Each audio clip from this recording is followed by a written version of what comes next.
예배당에서 만나 기쁩니다. 잘하고 있습니다. 강하고 담대하십시오. 네, 아멘. 예, 잘하고 계십니다. 또 힘내시고요. 또 한 걸음 한 걸음 나가다 보면은 어느새 여러분이 목적하는 것, 또 하나님께서 우리에게 예비한 그 자리까지 우리가 도달할 수 있기 때문에 결코 낭망하지 마시고 실망하지 마시고 계속 걸어가시면 되겠습니다. 5월달은 가정의 달로 우리가 가정에 대해서 말씀을 나누고 있는데요. 하나님의 만드신 두 공동체가 있다고 그랬는데, 첫 번째는 그것이 가정이고 또 하나는 교회라고 말씀을 드렸습니다. 그래서 가정에서 가족을 어떻게 섬길 것인지 오늘 말씀을 보도록 하겠습니다. 지난주에 주보 맨 밑에 말씀에 사랑하는 자녀들에게 축복 나누기 얼마나 잘하고 있는가 한번 체크를 해보셨습니까? 안 해보셨어요? 그냥 제가 한 게 아닌데 한번 체크를 해봐서 여러분 스스로를 진단해 보시고 우리 자녀에게 얼마나 이것이 축복이 되는지 여러분들 실천해 가면 되겠습니다. 또 오늘 마지막에 또 여러분 질문이 있으니까 질문을 잘 숙제를 하시고 그러면 좋겠습니다. 자, 말씀을 보도록 하겠습니다. 오늘 최근 기독교계에서 7가지 문화의 산이 있다고 말했습니다. 그 7가지 문화의 산은 기업, 정부입니다. 정무라고 써져 있을까요? 정부, 미디어, 예술과 오락, 교육, 가정, 종교를 말합니다. 이 각각의 문화의 산에서는 숫자가 아닌 누가 최대한 영향을 미치느냐가 중요합니다. 그리고 그 문화의 산은 가족의 산이 뒷받침되어야 합니다. 여기까지 보시면은 우리가 하나님 나라와 영혼 구원을 위해서 또 우리가 우리 세상에서 그 영향을 미치려면 자녀들이 또 세상에서 영향을 미치려면은 7가지 영역에서 영향력을 미쳐야 한다라고 이렇게 말하고 있고, 그건 숫자가 아니라는 거죠. 여기서 말하는 기업과 또 정부, 미디어, 예술과 오락, 교육, 가정, 종교 이름에 있어서 각각 문화의 산에 있어서 많이 포진하는 그런 것이 중요한 것이 아니라 거기에서 영향력 미치는 사람이 있는데, 그 문화의 산 정상에서 정상에서 활동하는 사람이 거기서 보니까 약 3% 내지 5%가 있으면 충분하다고 그래요. 기업이든지 정부든지 그것이 미디어계 영역이든지 다양한 문화 속에서 이 성경적인 세계관을 가진 사람, 하나님의 말씀으로 무장되고 하나님의 말씀의 관점으로 살아가는 사람 3%만 있으면은 또 5%만 있으면은 그 문화의 산이라는 그 산을 아주 실제적으로 변화시킬 수 있다라고 이렇게 근거가 나와 있습니다. 3% 내지는 5%의 사람들이 성경적 세계관을 가지고 그 문화의 산을 정상에서 활약하도록 하는 것이 중요하다는 것이죠. 그런데 이 자유주의 관점에서 이 자유주의 관점을 가진 불신자들이 그 문화의 산 정상에서 변화의 주체로 활약하면, 그렇게 되면은 문화는 자유주의적이고 또 하나는 비기독교적으로 변화한다는 거예요. 반면에 경건한 사람들이, 즉 성경적 세계관을 가진 사람들이 변화의 주체로 활약하면 그 문화는 거룩해진다는 거죠. 정부도 그렇고 기업도 그렇고 어떤 미디어 영역도 그렇고 또 여러 가지 예술과 오락도 그렇고 교육, 가정, 이 모든 면에서 성경적 세계관을 가지고 그 사람들이 주체로 이루면은 변화는 더 그 문화는 아주 거룩해질 수밖에 없다, 이렇게 말하고 있습니다. 그래서 누가 최대한 영향을 미치느냐가 중요하고, 그 문화의 산은 가족이 바탕이 된다는 거예요. 가족이라는 산이 바탕이 된다는 거예요. 그래서 가족, 이 가정이라는 그 울타리 속에 얼마나 그들이 자녀들이 얼마나 잘 성경적 세계관으로 거룩한 산을 위해서 그들이 얼마나 교육을 받고 얼마나 지도를 받는지 얼마나 양육되고 훈련되는지에 따라서 그 이 7가지 문화의 산은 변화되고 올바르게 갈 수 있다는 것이죠. 그래서 가정이라는 테두리가 그 가정이라는 산이 가장 기초가 된다고 이렇게 말씀을 드릴 수 있습니다. 그래서 가정이라는 산이 다른 나머지 문화의 산의 기초라는 것을 우리는 알아야 되겠습니다. 가정에서는 뭐가 안 되는데 뭐 기업에서 어디 가서 잘 되는가? 그럴 수 없다는 거죠. 그럴 수 없다는 거예요. 우리 부모에게는 자녀를 향한 그런 하나님의 목적이 이루어지도록 할 힘과 또 그 일을 방해할 힘도 동시에 가지고 있어요. 지난주에 축복할 수 있는 권리도 우리에게 있고 저주할 수 있는 권리도 우리 부모에게 있다는 거죠. 그러니까 이 산을 그 하나님의 목적을, 그 산에서 하나님께서 계획하신 목적을 이룰 수 있도록 힘을 가지고 있는 것도 부모이고 또 힘을 이루지 못하게 할 그것도 부모에게 있다는 것이죠. 그래서 부모에게는 굉장히 중요합니다. 그래서 우리 자녀들은 이 나머지 6가지의 문화의 산 정상에서 핵심적인 영향을 미치도록 우리 부모들이 부름을 받았다는 거죠. 가정이 가장 기초가 되고 바탕이 되니까 그런 것이죠. 그러나 만약 부모가 가정에서 축복의 이 문화를 만들어가지 않으면 늘 하는 마다 저주하는 말과 안 된다고 하는 말, 없다고 하는 말 이렇게 만들어가면은 그 자녀들은 그 책임을 제대로 할 수가 없다는 거예요. 그래서 우리 부모에게는 자녀가 이 문화의 산 정상에서 핵심 인물이 되게 할 정도의 유력이 있다는 것이죠. 그것이 기업이든지 그게 정부든지 미디어 영역이든지 예술과 오락의 영역이든지 가정이든지 종교든지 여러 가지에 있어서 그런 아주 핵심 인물이 될 수 있는 그 유력이 누구한테 있는가? 우리 부모에게 있다는 거죠. 그래서 자녀 교육의 목표는요, 크게 3가지로 볼 수 있습니다. 첫 번째는 부모로부터 독립하도록 자녀를 세워주는 것입니다. 여기는 정서적으로 그렇고 또 영적으로도 그렇고 재정과 물질적으로도 그리고 가까이 있는 위치에 뛰어넘어서 혼자 결정하고 또 스스로 책임지고 아프더라도 감내해낼 수 있는, 그렇게 할 수 있도록 이것이 자녀 교육의 목표라는 거죠. 첫 번째 목표. 두 번째는 사회 가치에 기여하는 사람입니다. 이 사회를 또 하나님을 사랑하고 섬기도록 우리를 보내주셨어요. 즉 사회를 멀리하고 사회로부터 도망하는 것이 아니라 사회생활하면서 사람들의 필요를 채워주고 사람들의 이익을 도모하고 그들의 필요를 채워주고 섬기는 리더십을 갈도록 우리 부모가 우리 자녀의 교육에 중요한 목적이 있다는 것이죠. 세 번째는 하나님 나라에 기여하는 사람이 되도록 하셔야 된다는 거예요. 하나님 나라. 그래서 성경 마태복음 6장 33절은 먼저 그의 나라와 그 의를 구하라라고 말씀하고 있습니다. 이것이 인생의 사명인 거예요. 우리 모든 사람의 사명은 먼저 그의 나라와 그 의를 구하는 데 사명이 있는 것입니다. 그게 부모일지라도 그게 자녀일지라도 똑같은 사명을 가지고 있는 것이죠.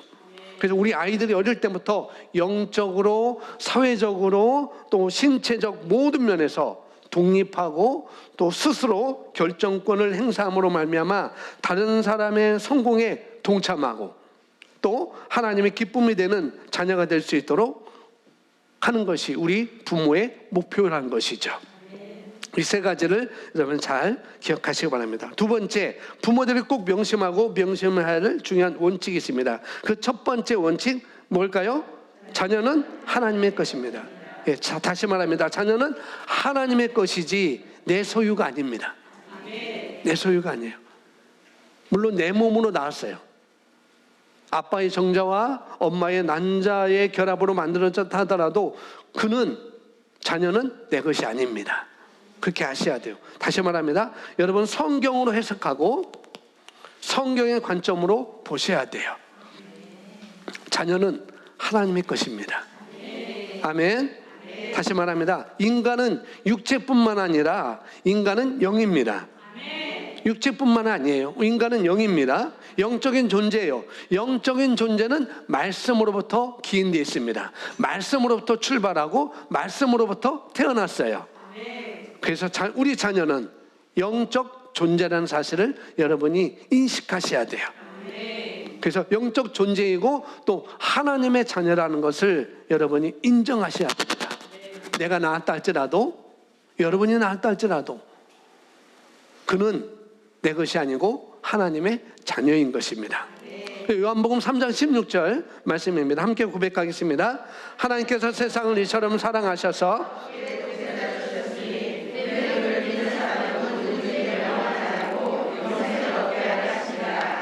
하나님이 세상을 이처럼 사랑하사 독생자를 주셨으니 이는 그를 믿는 자마다 영생을 얻는다라고 말씀하고 있어요. 그 영생은 하나님의 생명이죠. 하나님의 생명, 아버지의 생명을, 하나님의 생명을 얻는다. 그래서 진짜 아버지는 누구예요? 김씨가 아니고 이씨가 아니고 박씨가 아니고 최씨가 아니고 뭐예요? 하나님의 아들인 거예요. 하나님의 딸인 것입니다. 인정하셔야 됩니다. 그래서 여러분 자녀를 내어드리십시오. 하나님께 내어드리면 됩니다. 그래서 자녀 교육은 에베소서 6장 4절에 이렇게 말합니다. 또 아비들아 너희 자녀를 노엽게 하지 말고 오직 주의 교훈과 훈계로 양육하라 라고 말합니다. 하나님의 자녀이기 때문에 하나님이 가르쳐 주신 교양과 훈계로 양육하는 것입니다. 이게 법이고 원칙입니다. 하나님의 자녀이기 때문에 우리 청년들은 조금 이제 거리감이 좀 멀 수 있어요. 그러나 여러분은 결혼할 거 아니겠어요? 결혼해서 자녀를 낳을 것인데 그러면 내가 어떻게 이 자녀에 대해서 어떻게 교육하고 훈련할 건지 미리 여러분 연습하는 것입니다. 아멘. 그래서 이게 원칙이고 법이라는 거죠. 아비들아 너희 자녀를 노엽게 하지 말고 오직 주의 교훈과 훈계로 양육하라 라고 말씀하고 있습니다. 그래서 내 자녀가 아닌데 여러분 자녀가 여러분 것입니까? 다시 말씀 아니라고 하셨어요. 아직까지 내 것이라고 여러분 하시는 분들은 오늘 말씀의 관점으로 다시 살펴봐야 돼요. 하나님은 우리 자녀를 우리에게 청지기로 맡겨주셨습니다. 청지기로 이 갈라디아에서 말씀하고 우리가 몽학성생으로 우리에게 몽학성생으로 자녀를 잘 양육하도록 청지기로 선생님으로 우리를 세워주셨어요. 여러분 그걸 인정하셔야 됩니다. 그래서 내 자녀가 아닌데 내 자녀인 것처럼 물론 내 자녀이죠. 맡겨줬으니까. 그런데 우리가 원리는 원칙은 법은 내 자녀는 내 것이 아니고 하나님의 거라는 것 그걸 인정하고 들어가셔야 돼요. 그렇기 때문에 내 자녀가 아닌데 내 자녀인 것처럼 여기고 내가 원하는 방식대로 기르면요 그 자녀는 성공하지 못합니다. 실패합니다. 왜? 인생은 하나님께로부터 왔기 때문에 영적인 존재이기 때문에 그렇습니다. 진짜 인생의 성공은요 말씀을 통해서 이루어지는 거예요. 이것에 대해서 다시 말합니다. 절대 원칙에서 우리 부모들이요 흔들리지 마십시오. 아멘. 그래서 바울은 자녀 교육에 대해서 한 가정을 소개하고 있습니다. 디모데 후서 1장 15절입니다. 5절인가요? 어쨌거나 보겠습니다. 함께 읽습니다. 시작. 내가 내 속에 있는 꾸밈 없는 믿음을 회상하노니 그것은 먼저 내 할머니 노일스와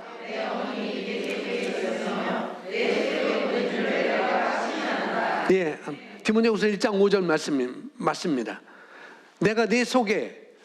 바울이 내 속에 디모데에 있는 꾸밈 없는 믿음을 회상하노니 그것은 먼저 내 할머니 디모데의 할머니 로이스와 내 어머니 유니게 속에 있었으며 내 속에도 있는 줄을 내가 확신한다라고 말하고 있습니다. 하나님께 뭐냐면은 칭찬받는 부모가 되어야 된다는 거예요. 사도 바울은 지금 디모데를 말하고 있지만은 그 디모데의 외할머니와 어머니를 지금 칭찬하고 있는 거예요. 우리 부모는 우리 하나님께 칭찬받는 부모가 됩시다. 아멘. 물론 자녀에게도 칭찬을 드려야 되겠지만,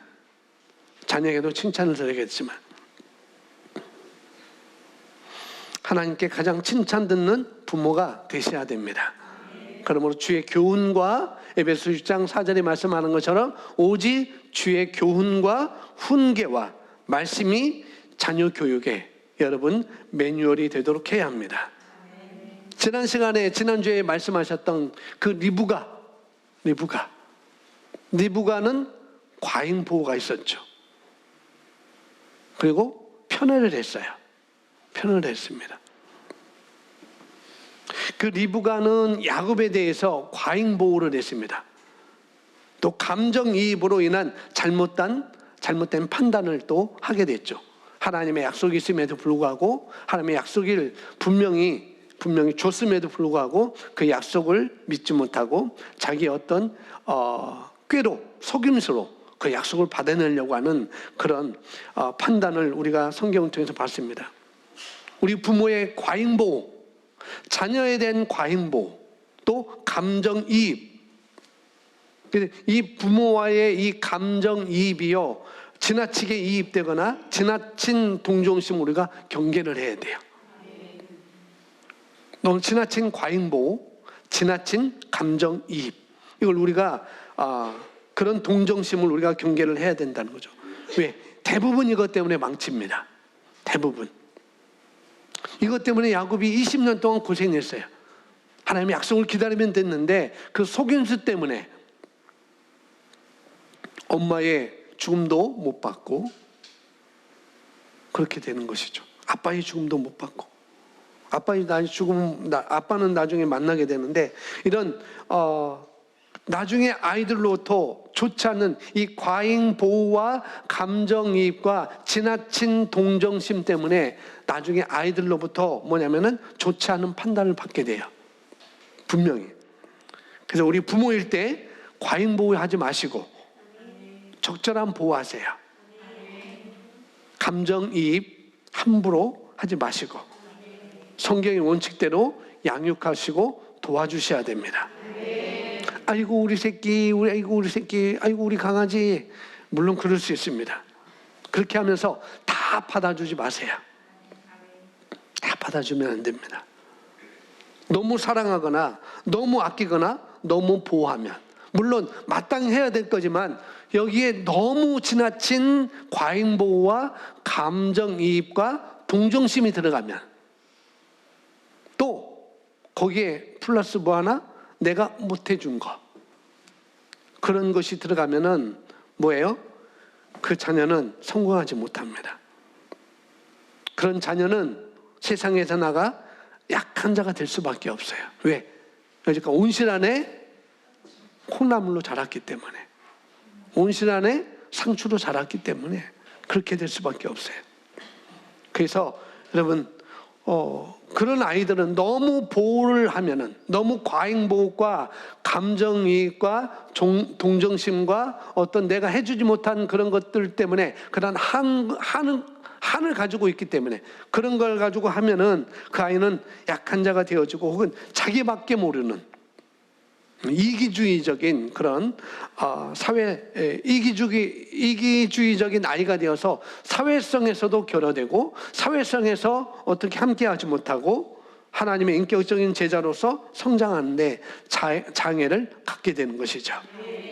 다시 말합니다. 이 모든 것들은 부모로부터 시작됩니다. 그 아이가 컸다 할지라도, 그 자녀가 컸다 할지라도, 자녀는 내 것이 아니고 누구 거라고요? 예, 하나님 겁니다. 여러분, 이 시간 여러분 말로만 하지 마시고 진짜 가져가세요. 그 자녀는 하나님 것입니다.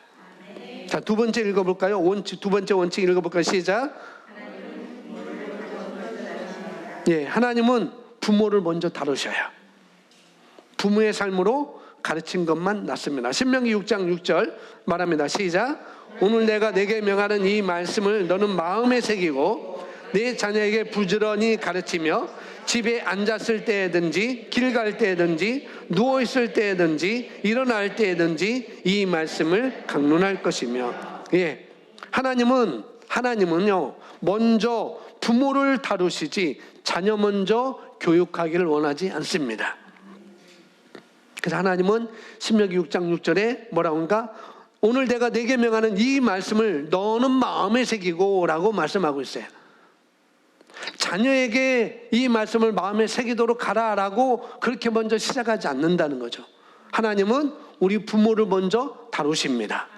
내가 먼저 돼야 돼. 내가 건강해야 돼. 내가 견고해야 돼. 내가 흔들리지 않아야 돼. 내가 영적으로 성장해야 돼 라고 먼저 부모를 다루는 것이지 자녀 먼저 다루지 않으세요. 그래서 내가 내게 명하는 이 말씀을 너는 마음에 새기고, 부모 마음에 먼저 새기고 부모가 먼저 교육되고 훈련되라는 거예요. 하나님의 말씀으로. 훈련은 아파요. 훈련은 힘들어요. 고달퍼요. 하지만 훈련되고 내가 먼저 될 때 자녀는 보고 배우게 됩니다. 그걸 보고 되게끔 되었어요. 그래서 부모의 삶으로, 누구의 삶으로? 부모의 삶으로 가르친 것만 남게 되어 있어요. 말보다 가르치는 것, 실제 행동하는 것이 가장 효과적인 교육입니다. 신명기 6장 6절에는요 내 자녀에게 부지런히 가르치라고 말합니다. 내 자녀에게 부지런히 가르치라. 가르치는데 어떻게 가르치라고요? 부지런히. 누가? 부모가. 목사님이나 교회 전사님이나 선생님이나 사역자, 그런 자들이 여러분 자녀를 부지런히 가르치는 것이 아닙니다. 부모가 가르치는 거예요. 내가 가르치는 것입니다. 성경에는 너희 자녀에게 네가 부지런히 가르쳐라 라고 말하고 있어요. 부지런히 가르치고 부지런히 가르치라고 우리에게 책임을 말하고 있습니다. 우리 부모에게 말하고 있어요. 빌립보서 3장 17절에는 너희는 함께 나를 본받으라고 바울이 이야기합니다. 그런데 그 뒤에는 너희가 우리를 본받는 것처럼 그와 같이 행하는 자들을 눈여겨보라 라고 이어서 말하고 있습니다. 예, 본받으라. 뭐예요? 보고 배우라는 거죠. 하는 것대로 따라하라. 그 말을 하고 있습니다. 여러분이 원하는 그런 자녀의 모습이 있다면, 내가 원하는 그런 자녀의 모습이 있다면, 아니 우리가 먼저 그런 모습으로 살기를 하나님은 말씀하고 있어요. 내가 먼저 그렇게 살아라. 그렇게 결정하고 우리가 선택을 해야 됩니다. 자, 이 시간 영상을 같이 보겠는데요. 캐나다 아빠와 저번에 봤을지 모르겠어요. 캐나다 아빠, 독일 아빠가 양육하는 방식입니다. 어떻게 양육하는지 잘 보시고 메모도 하시기 바랍니다. 어떤 원리, 원칙이 있는지 여러분 배우시고 어떤 성경 말씀과 또 부합하는지를 체크해 보시기 바랍니다. 잘 보시죠? 네. 이 영상 속에서 캐나다 아빠와 이 독일 아빠가 가지고 있는 원리, 원칙들은 다 성경에서 근거한 것입니다. 자, 디모데전서 3장 4절은 이렇게 말합니다. 감독, 목자들의 자격에 대해서 말씀하고 있는데요. 함께 읽겠습니다. 자기 집안을 잘 다스려서 온전한 위엄으로 자기 자녀들을 순종케 하는 사람이어야 하리라. 아멘. 여기서 가장 먼저 언급하고 있는 것이 뭐냐면은 감독은, 목자는, 또 부모는 다 똑같이 되겠죠.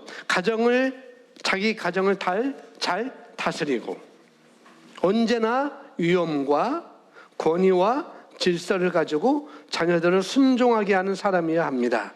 예, 가정을 잘 다스리지 못하면 교회와 셀도 잘 다스리지 못해요.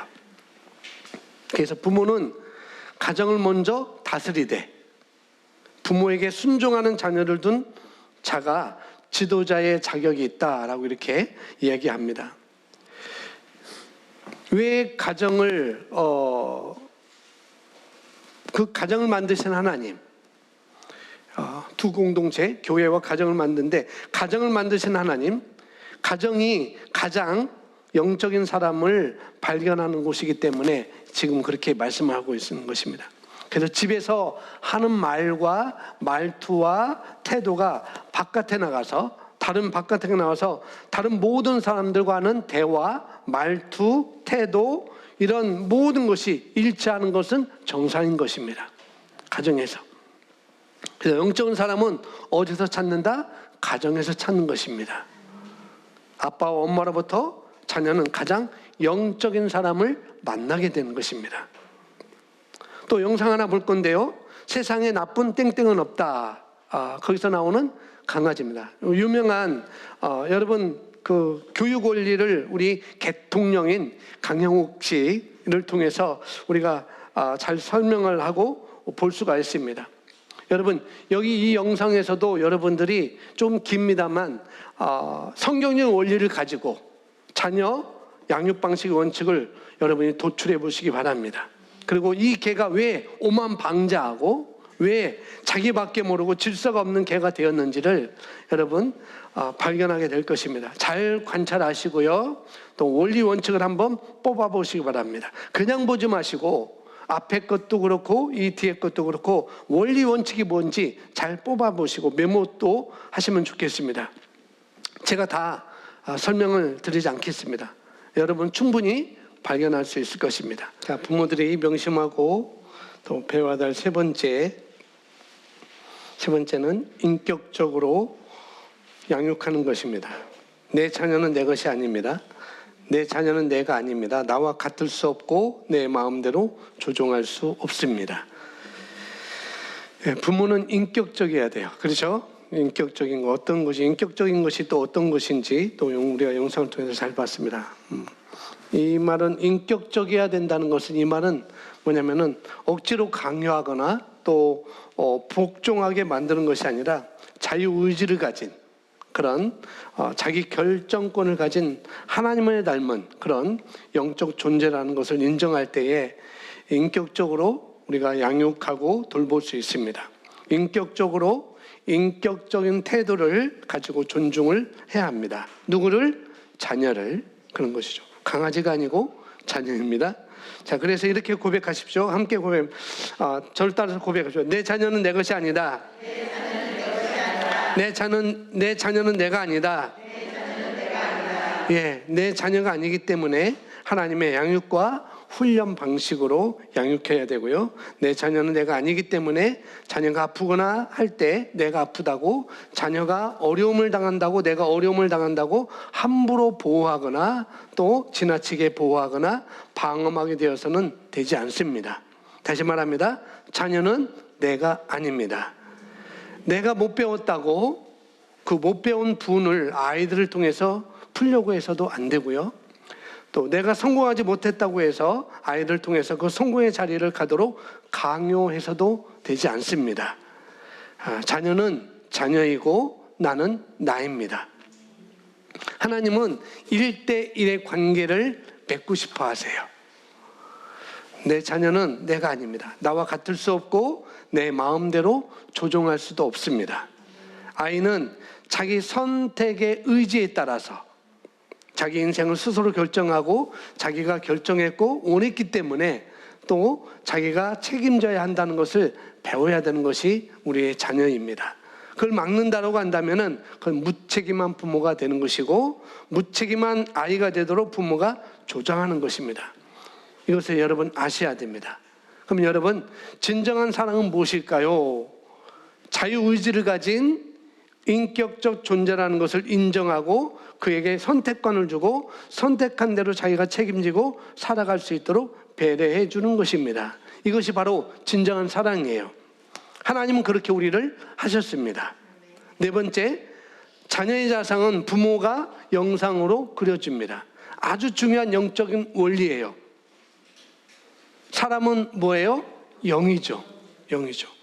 영적인 존재인 사람은 어떻게 세상을 다스렸는가? 창세기부터 보면은 어떻게 해요? 말을 통해서 통치하고 다스렸습니다. 마찬가지입니다.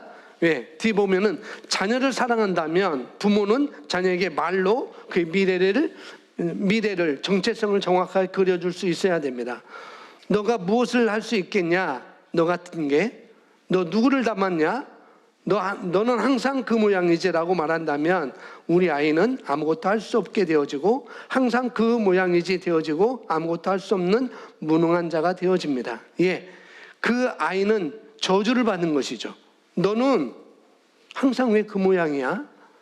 너는 왜 매번 그 일을 반복해서 해? 라고 말하는 것은 그 아이는 저주를 받는 거라는 거예요. 부모의 말이 축복이 될 수도 있고 저주가 될 수도 있습니다. 부모의 말을 통해서 자녀가 자기가 누구인지를 어떻게 해요? 그리게 돼요. 그래서 그렇게 그려서 그렇게 형성되어집니다.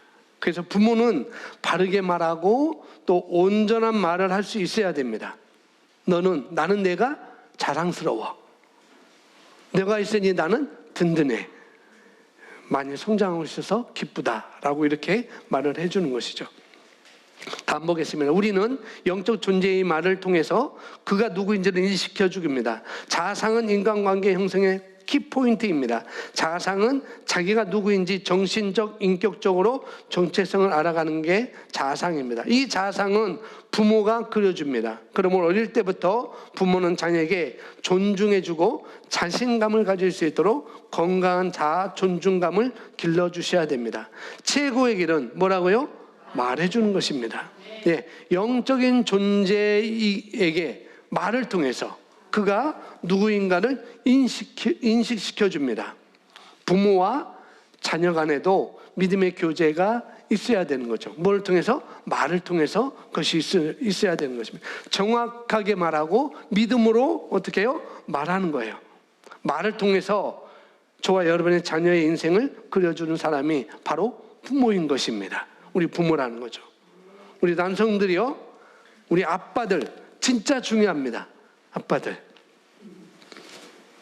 네, 평소에 아내에게 하는 말, 자녀에게 하는 말이 또 인격으로 여기고 존중하고 그것이 자녀였든지 아내였든지 어떻게 해요? 합당한 미래를 그린다는 확신을 가지고 우리 아빠들이요, 말 한마디 한마디 지금부터 훈련하시기 바랍니다.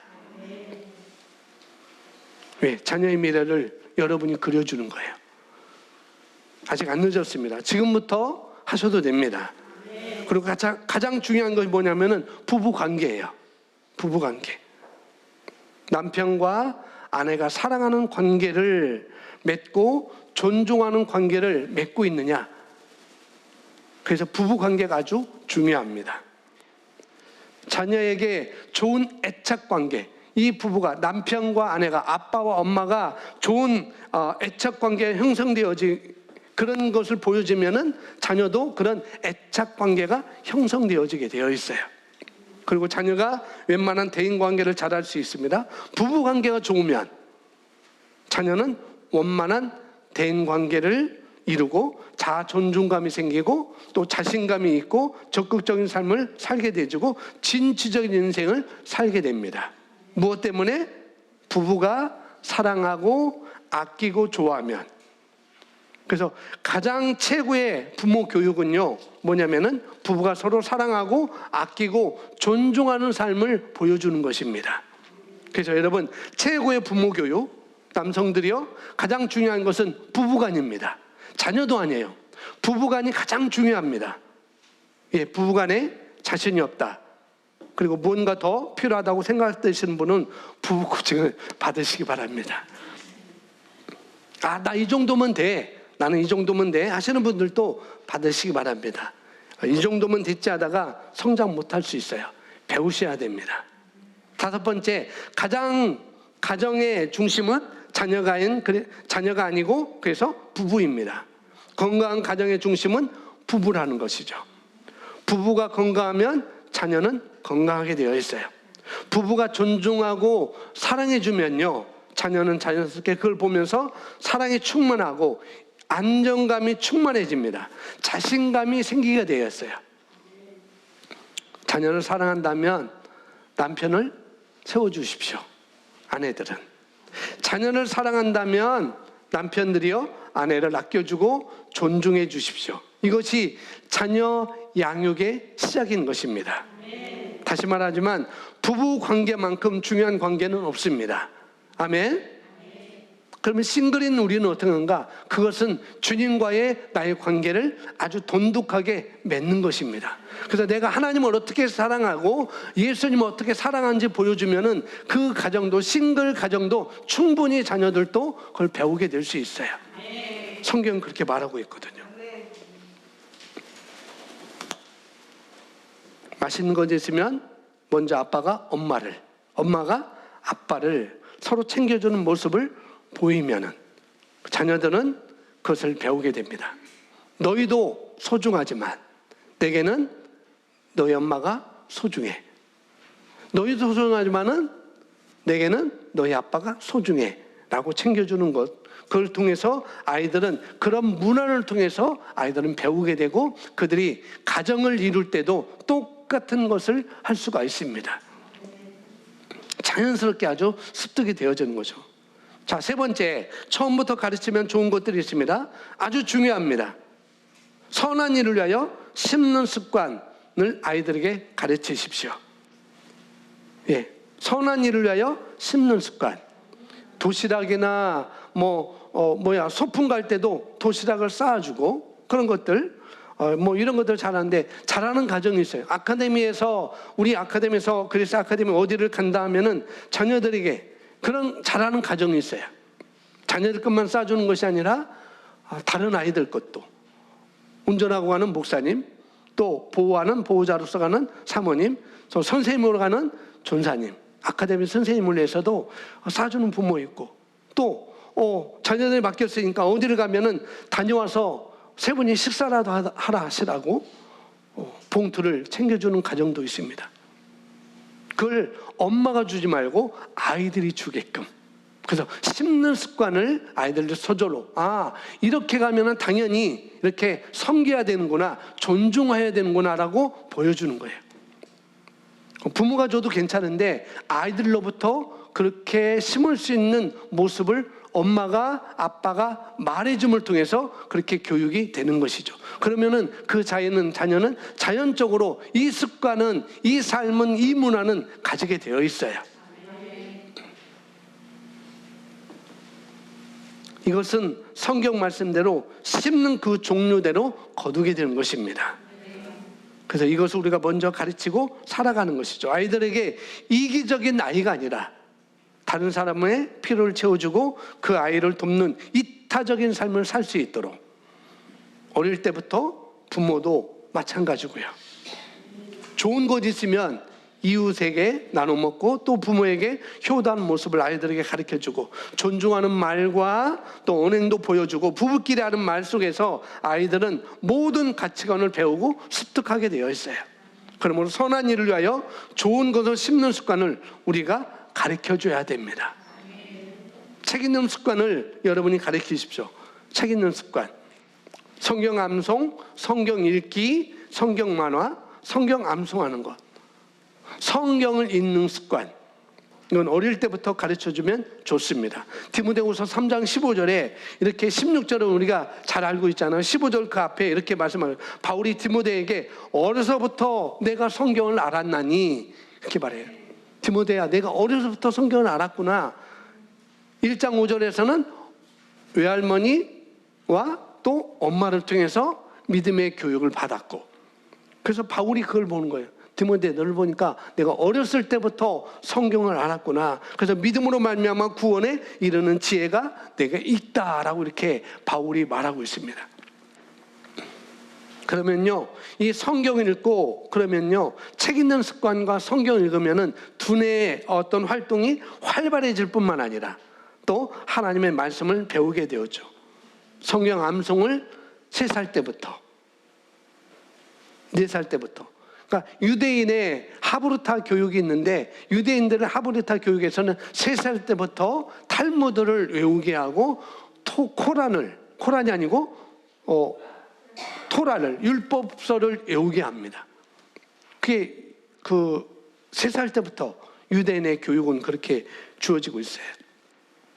그래서 이 아이들은 성경 말씀이 내 삶과 일치한다는 의식을 가지게 되죠. 그때부터. 그런 영상도, 성경을 읽고 있는 영상도 찍어주고 성경을 암송하는 영상도 찍어주면 좋습니다. 영상을 찍어준다면 아이들이 너무나 좋아해요. 나중에 자료가 또 남게 되고요. 그래서 성경 암송도 하는 것도 중요하고 성경 만화도 여러 가지가 있는데 그 성경 만화 중에 메시아라는 시리즈가 있어요. 메시아. 그 어느 성경 만화보다도 탁월합니다. 메시아.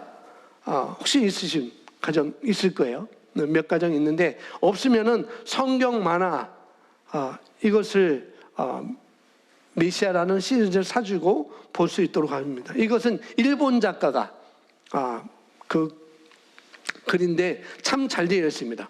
이거 어른이 봐도 참 좋아요. 어른이 봐도 참 좋은 만화입니다. 이런 성경 만화를 통해서 성경 지식을 쌓을 수 있도록 부모가 도와줘야 됩니다. 근데 너무 성경 만화만 읽지 말고 일정 기간에 읽으면 이제는 활자로 된 성경을 읽도록 도와줘야 돼요. 책 읽는 습관은요, 습관입니다. 삶의 습관은 훈련돼야 되는 거죠. 삶의 습관은 어릴 때부터 하셔야 됩니다. 부모가 근데 먼저 하셔야 돼요. 부모가 책 읽는 습관도 부모가 먼저 해야 됩니다. 맨날 리모컨만 들고 있으면 아이들도 어디를 가든지 리모컨 들어요. 누구 집에 가든지 리모컨에 눈이 가요. 근데 책 읽는 부모의 모습을 보고 책 읽는 아이는 어느 집에 가면 어느 책이 꽂혀 있는가 그걸 봐요. 저도 어디를 가든지 어느 가정을 가든지 저는 어느 책이 꽂혀 있는지 봐요. 제가 김준호 목사님 사택에 처음 갔는데 제가 2층 사무실에 가게 돼 있어요. 거기서 토요일 날 설교 준비하러 이렇게 했는데 책꽂이 봤는데 이분이 시집을 썼잖아요. 그냥 쓴 게 아니었더라고요. 200권이 넘는 시집이 책장에 다 있어요. 근데 펼쳐보니까 다 읽으셨어요. 뭘 하나를 하더라도 그분은 이렇게 하는구나 제가 알게 됐죠. 여러분 책장에는 뭐가 있습니까? 성경책이 먼지에 쌓여 있나요? 성경책이 차가울까 봐 먼지라는 이불로 덮어두셨나요? 어느 책이 있습니까? 책 읽는 습관을 보여주셔야 돼요. 먼저 부모가 하셔야 됩니다. 양서 읽기. 책을 읽을 때 양서를 읽도록 도와줘야 됩니다. 독서교육은 아주 중요해요. 독서교육을 하면 사고의 틀이 넓어져요. 생각하는 힘이 넓어집니다. 독서한 것을 글로 적으면요, 생각하면 쓸 수 없거든요. 생각을 하게 만들어요. 쓰면은 훈련하게 만드는 것이죠. 그래서 독서 습관을 여러분이 키워주면 좋습니다. 어릴 때 어떤 책을 읽느냐가 선지식을 결정하는 것입니다. 아주 중요합니다. 어릴 때 가지고 있는 선지식 이후에 삶의 중요한 결정을 영향을 미치게 되는 것이죠. 역사교육도 해주시기 바랍니다. 역사교육을 좋은 역사관을 가진 그런 책들을 소개해 주셔서 책을 읽게 만드는 것이 좋습니다. 우리 역사교육은 우리 아카데미에서 잘하고 있습니다. 그럴 때 빠지지 않고 참석하는 것도 좋습니다. 금융교육도 필요합니다. 다르게 할 필요 없어요. 금융교육은 뭐예요? 부자가 된 키라 이야기를 잘 읽으면 다 될 수 있어요. 제가 책을 안 갖고 왔는데 우리 자녀에게 무엇을 물려줄 수 있는가? 그 책이 있어요. 그 책도 보면은 경제교육에 대해 금융교육에 대해 잘 알 수가 있습니다. 그 다음에 좋은 유튜브 영상도 많이 있고요. 자, 아이들이 책을 읽을 수 있는 최고의 방법은 부모가 책 읽는 모습을 보여주는 것입니다. TV만 키지 마시고, 그 다음에 건강한 신체 활동이 있습니다. 할 수 있을 때 같이 하면 좋습니다. 자녀가 함께 할 수 있을 때. 또 같이 안 하려고 할 때면은 이런 좋은 프로그램, 청소년, 우리 교회, 우리 아카데미에서는 청소년 성취 포상제라는 것이 있어요. 이런 걸 통해서 신체 활동을 함께 할 수 있도록 하는 것이죠. 아카데미에서 이런 신체 활동을 통해서 신체 역량을 키워주면 되겠습니다. 그 다음에 생활 습관이 있습니다. 빨리 넘어가겠습니다. 잠자고 일어나는 시간. 잘 가르쳐요. 스스로 일어나서 이불을 개고 청소하는 습관, 자기 돈 스스로 관리해서 11조 헌금도 할 수 있도록 스스로 선택해서 내게 하면 안 돼요. 스스로 아이들은 선택해서 내게면 안 내요. 2,000원 줬는데 1,000원 헌금하고 1,000원은 남마에 가서 포켓몬빵을 사 먹습니다. 그래서 그런 경우에 아이들이 많아요. 왜? 그러면은 바로 안 내면은 바로 혼내지 마시고 스스로 책임지도록 그것도 여러분 여유 시간을 주셔야 됩니다. 스스로 선택하고 선택한 것에 대해서 책임을 어떻게 지는 것인지를 아이들에게 가르치는 시간을 가지셔야 돼요. 언젠가부터 우리 교회에서는 교회 기물 파손하면은 교회에서 아이들이 기물 파손하면은 교회에서 그동안 언젠가부터는 했었어요. 그런데 도저히 안 되겠다 하고서 아이들이 기물 파손하면 내가 보상하라 그렇게 가르쳤어요. 그래서 어떤 아이들 문고리 부셔가지고 문고리 요금도 내고 얼마 전에도 문고리 바뀌었어요. 얼마나 힘이 셌는지 문고리가 부러졌어요. 너 엄마한테 돈 달라고 하면 네 용돈으로 해. 그래서 어린이날 용돈 받은 거 갖고 왔더라고요. 엄마한테 달라고 안 했지? 네, 어린이날 용돈 받은 거 갖고 왔어요. 그런데 2만 원 갖고 왔어요. 원래 22,750원인데 2,750원을 떼먹었어요. 제가 봐줬습니다. 근데 어떤 아이는 4층에 그 온도 체온기 그걸 부셔먹고 얘기했는데 아직까지 입 싹 다 먹고 있어요. 앞으로는 여러분 너무 목사님 짠짠하다, 쫀쫀하다 그렇게 생각하지 마세요. 아이를 가르치는 것입니다. 교회 기문에 대해서 소중하다는 걸 가르치기 위해서 그렇게 하는 거예요. 섭섭함만 갖지 마세요. 계속 그럴 것입니다. 고가라도 할 거예요, 저는. 이것도 망가뜨리면 이거라도 사놓으라고 할 거예요. 책임감을 갖게 하는 것입니다. 자,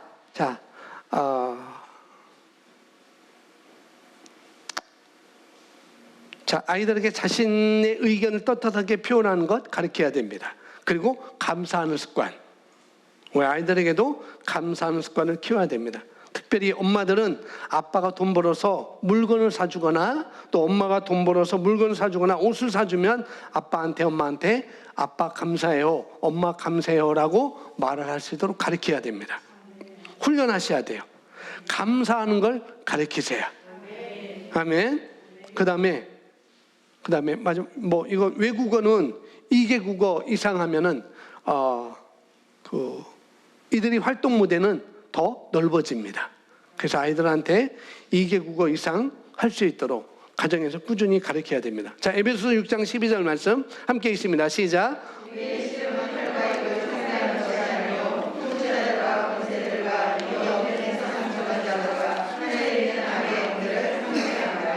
예, 우리의 씨름은 혈과 육이 아니래요.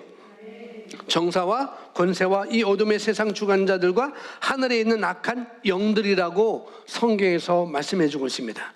다시 말합니다. 영적 세상입니다. 3차원의 세상은 4차원의 영적 세계가 나타나는 것이에요. 그러므로 보이지 않는 말씀과 인본주의 교육과 싸움이 자녀 양육인 거예요. 이 시대. 보이지 않는 하나님의 말씀과 그 다음에 인본주의 교육과의 싸움이 바로 자녀 양육에 달려 있습니다. 여러분 확신을 가지십시오. 말씀이 진리입니다. 규칙이고 원칙입니다. 뭐가요? 하나님의 말씀이. 그리고 그 하나님의 말씀이 여러분 자녀의 삶의 성공 매뉴얼입니다. 세상이 넓고 할 일이 많습니다. 주님이 이 땅에 우리를 남겨주신 이유는 사명과 목적이 있는 거예요. 그 뭐냐면은 자녀 양육. 자녀의 사명과 목적을 잘 도울 수 있도록 일정 기간 우리 부모를 통해서 우리 자녀를 하나님의 그 자녀를 우리에게 맡겨주신 것입니다. 그래서 부모가 자녀에 대해서 책임을 져야 됩니다. 이걸 기억하시고 오늘 배운 교육의 근거에서 오늘 말씀의 근거에서 여러분 자녀 교육에 있어서 점핑하시고 그리고 승진하시기 바랍니다. 자, 아래 질문에 부모는 스스로 답해 보시기 바랍니다. 나는 내 자녀들에게 얼마나 알고 있는가? 1번 읽어볼까요? 시작. 네, 가장 흔히 꿈꾸는 공상은 무엇인가? 2번, 3번,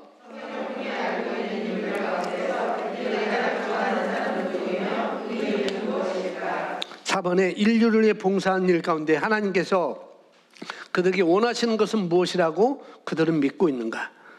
그들이 가장 매력적으로 생각하는 남자친구나 혹은 여자친구는 어떤 타입이며 그 이유는 무엇일까? 학교 생활에서 그들이 가장 좋아하는 부분은 무엇이며 제일 싫어하는 것은 무엇인가? 그들이 스마트폰으로 지금 보고 있는 것 혹은 하는 것은 무엇이며 그 이유는 무엇인가? 여러분 스스로 한번 자녀에 대해서 내가 이건 알고 있다 물어보지 마시고 여러분 스스로 답하셔서 제게 카톡으로 보내주세요. 이 말하면 여러분 안 할 겁니다. 안 할 걸 알고 제가 하라고 하는 거예요. 여러분 자녀에 대해서 어떻게 하는지. 그리고 이것도 스스로 지난주 것도 스스로 해보시기 바랍니다.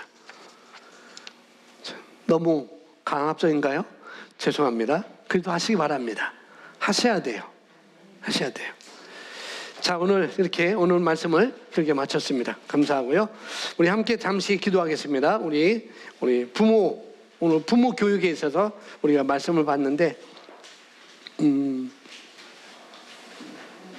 지난주 소개했는데요. 하나님의 언어로 자녀를 축복하라. 그 책이 있습니다. 그 책을 우리 부모들 보면은 아이를 가졌을 때, 그 다음에 10개월 동안 아이를 어떻게 축복할 것인지, 그 다음에 아이가 태어났을 때 어떻게 축복할 것인지, 유아기 때, 영아기 때 어떻게 축복할 것인지, 그 다음에 사춘기 때 어떻게 축복할 것인지, 또 결혼하기 전에 자녀를 어떻게 축복할 것인지, 또 노년의 부모를 어떻게 축복할 것인지 아주 세부분하게 부부별로 거의 같은 내용이지만은 나와 있습니다. 한번 내 자녀가 이런 단계에 있다라고 하면 그 책을 한번 사서 보시면 되겠고요. 우리 청년들과 우리 청소년들은 그 책을 사보면 좋을 것 같아요. 엄마 울어도 괜찮아. 이 책은 인천에 있는 두 중학교에서 감사일기를 쓴 거예요. 비밀 감사일기. 그것을 책으로 낸 건데 한 4줄 정도 5줄 정도 이 감사, 엄마에 대해서 아빠에 대해서 감사한 건데 그건 우리 청소년들이 한번 만화로 되어 있고 있어요. 우리 청소년들이나 청년들이 읽으면 괜찮을 것 같아요. 비밀 감사, 엄마에 대한 감사 쓴 것이 있는데 그것도 읽으시면 되겠고, 또 내 자녀에게 무엇을 물려줄 것인가? 제목이 그것 같아요.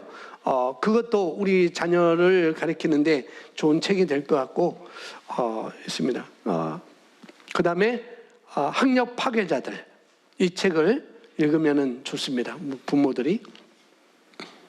일반적인 책이에요. 기독교적인 책이 아니고 처음에 하나님의 언어로 자녀를 축복하라, 이건 기독교적인 것이고 다른 것들은 그렇지 않습니다. 그래서 여러분 선택해서 읽으시면 되겠습니다.